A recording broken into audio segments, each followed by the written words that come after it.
গড়গড়ি হাটে চলো নয়টা পড়ে নিবে। আমি ঝাড়ে বলি তুমি পড়োগা, আমি দেখছি পরে। এই যে দেখছি পরে কহে চলে এলাম, তার পড়া হলো না। সে যদি 4 রাকাত নামাজ সেদিন মেরে দিতাম তো আজকে কি 100 গ্রামের ঘাটতি করতাম আমাকে। আমি কি করতাম? অল্পের জন্য ফাঁড়া কেটে গেল আমাকে।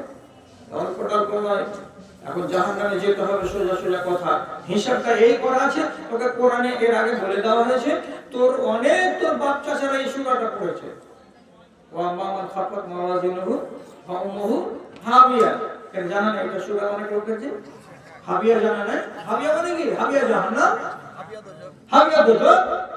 হাবিয়া তো যেতে হবে, ওজন হালকা হয়ে যেতে গেলে তুই তো জানিস। এখন যা জাহান্নামে যেতে, আরে থামে কি করবি? তুই একটু ভিক চাইতে যাবো। ও ভিক চাইতে যাবি? ধান নিবি নাই, চাল নিবি নাই, কিসের ভিক নিবি? এই যে শর্ট পড়েছে তারই ভিক্ষা চাইতে যাবে। খুঁজে খুঁজে খুঁজে খুঁজে খুঁজে খুঁজে একবার ওই সকালবেলায় খুঁজতে লেগে